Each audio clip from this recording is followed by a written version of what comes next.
Okie doke. We're ready for some predictions on what's happening around the world, Lori. What do you think is going to happen around the world at this time? Well, this is a continuation of part one. This is part two, and we're focusing on more countries in this particular show. It'll be fun. We're visiting most of the continents, and we're going to see what pops out. So, you ready? I really am. We'll start with Africa. Okay, Africa is in bloom. In South Africa is sort of, and Malawi, I see.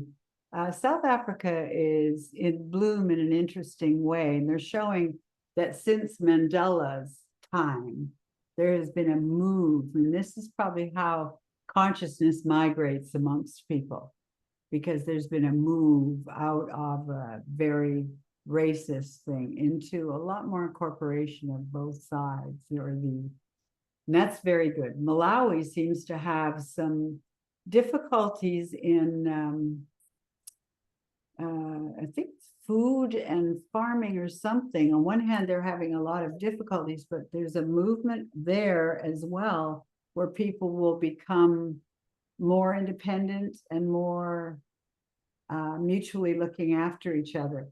With Malawi, I feel such a deep, heartfelt gut, because it's going through so much turmoil of growing out of a very difficult situation. They had a lot of poverty and so on a while back that I think is being healed by the people. That's how it looks right now. Okay. South America. Okay, South America. Oh my, there's they have a great deal of the difficult autocratic political stuff going on still. And they're showing here that there are several countries that were very revolutionary and so on that have become a lot more sedate. And there's an attention. This is not huge across the border, but there's a lot of attention being placed on integrating the kinds of people. Hard for me to remember the names. I see these strips of society where people are actually helping each other, and food is improving in certain sections of South America. For a while, it was really getting dire.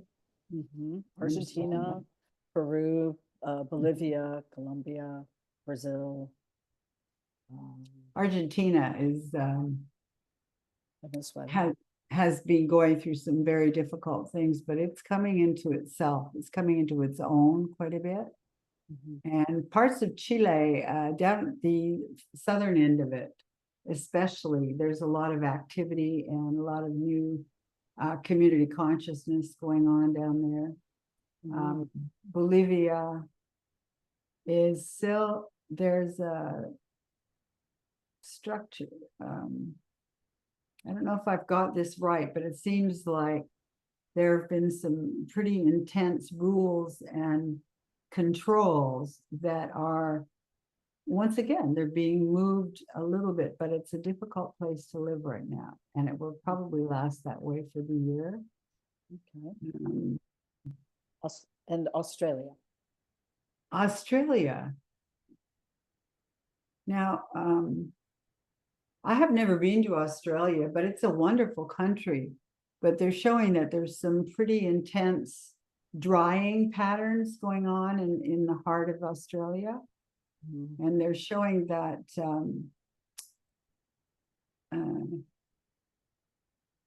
that the people, this is hurting my heart actually, the people are learning to manage their animals. They've got some amazing animals. They're learning to manage them a lot better. We see the biggest problem is in and around the droughting areas. And mostly it looks like it's coming to terms with what it needs to do for its mostly its animals.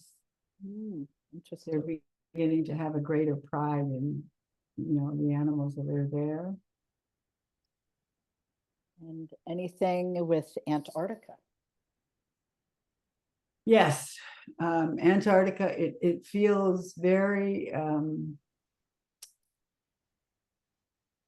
the melting that's in Arctic is also happening in Antarctica. And there are some interesting discoveries being made down there where you're going to find ancient towns or old civilizations and some incredible minerals.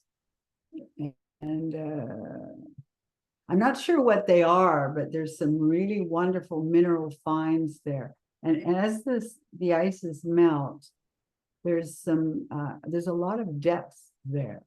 We see it as if there's the bearing of old villages and so on. So there's a lot to be learned in Antarctica right over the next few years. A lot to be learned about the migration of people. Of course, that doesn't mean that there's a lot of there's going to be loss as well, because how they've structured their life, where there's animals and there's society and ice and so on, and all of that has to change. The whole foundation has to change. But it appears that Antarctica has more old village finding than other parts of the world. Wow, fascinating. Yeah. And wow, very interesting. And what about Asia? Places like Mongolia, not just China, because that's what we think of in Asia, but moving out. Mongolia is coming into its own. It seems to have been known as a very primitive society, but we're seeing it's coming into its own. And there's new, it's not all resolved, don't take that the wrong way, but there's new ways of approaching, for example, historical, spiritual stuff and so on, is getting a greater foundation, more respect, and it will give their country a new level of being recognized for its great gifts on the planet. It's going to rise into a new quality. Making me yawn and burp, which only means that we're moving old patterns in Mongolia in order to, it's like with humans, when you move the patterns in humans, you very often get that empathetic burping or confusion or dizziness or whatever. And in Mongolia, they're showing quite a lot of both release and new development. The release, and that would make a person burp, for example, and the new development gives a freedom and much more, because what they want to create is very spiritual, but also more about schools and more about education for people and more village work. I don't know how their villages are constructed, but apparently they're going to be developing consciously better home styles there. Anywhere else in Asia that you want to address? Japan, China? There's lots of countries that border Indonesia in Asia. Japan looks like it's coming into a new level of its own success and its own financial success, and also it's leading the world in something. I'm not sure if it's spiritual understanding or philosophical understanding, but I see a number of books and things coming out and people giving talks or speaking there. And also they are having a big impact on their own education system. We could use that here, actually. And Indonesia looks like it's fairly successful with itself. It doesn't look like it's tearing itself apart or anything. But there's quite a bit of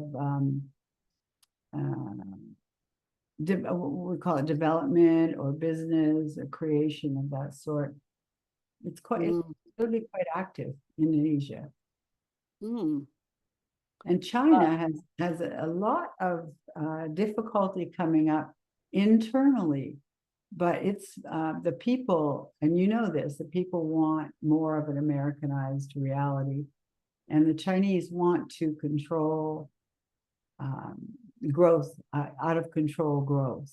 So there's some real dissonance there and some very intense autocratic restraint. Do you understand that?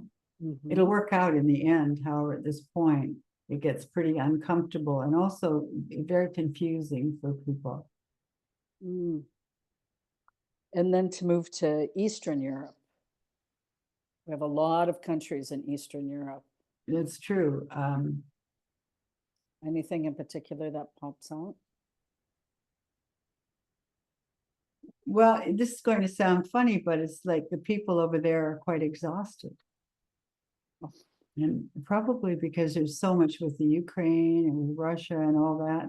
And they're bearing the weight of the difficulties of the people over there. You understand? Because of escaping from the Ukraine or escaping from Russia, whatever it is, they're kind of migrating into several of the countries. And we see that, here's something interesting, Lori, is that there's kind of an evolution happening because of the pressure on the people in the smaller countries all around. There's kind of an evolution. People are coming up with ideas and ways of handling things. And also, they would very much like to stop the Ukrainian massacre, you understand? So there will be that kind of fighting going on coming from each of these little countries. Romania is very much in the hands of a woman at this point, who's the president, and she's setting a tone, just as in Mexico, setting a tone for an evolution of the species and having women move forward in the society and the business and the foundations of the business. And that's happening actually all over the world. But when I say about Romania, we're talking about Eastern Europe, and then we see Romania's perking up in such a way that other countries are paying attention that are in Eastern Europe. And also when you go to Mexico, it's the same kind of thing.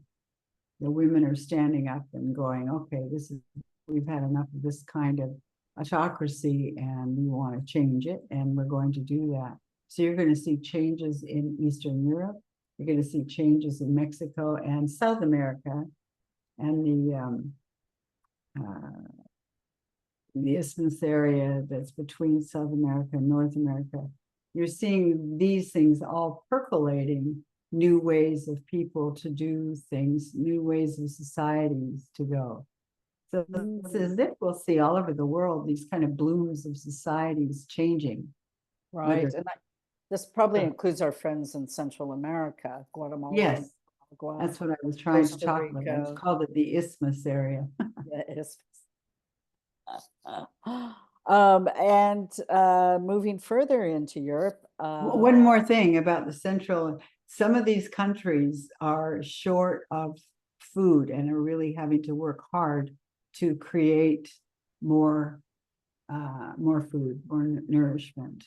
And that's going to happen. They're learning more and more about how to do that.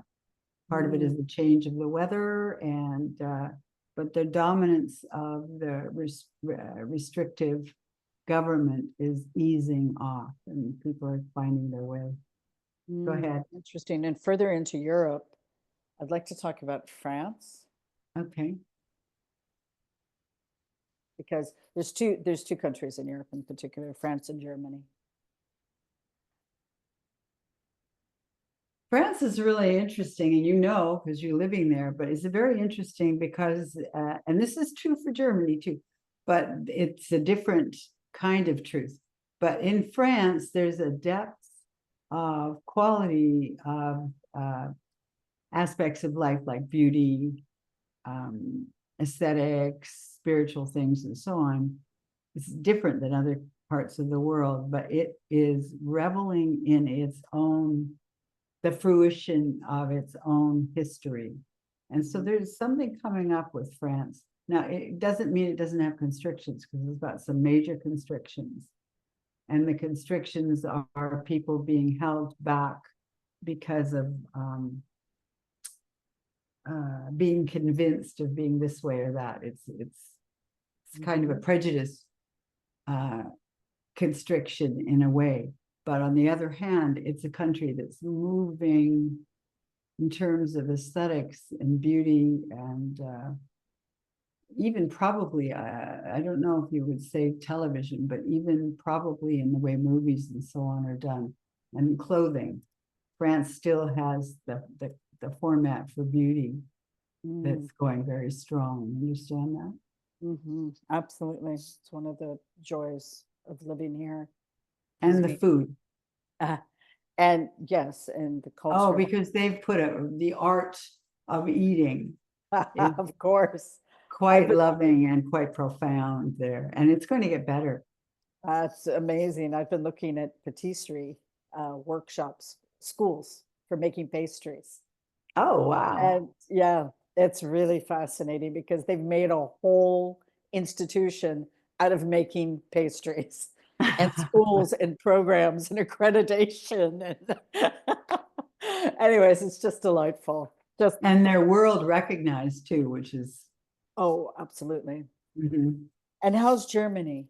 How we're going Germany's fraught right now. There's a great deal of but Germany is also I don't want to say it in such a way as it feels like we're bad mouthing the whole thing, but it's made tremendous progress since the Second World War, since Hitler's days. Tremendous progress, and apparently in education, in all kinds of looking forward by people.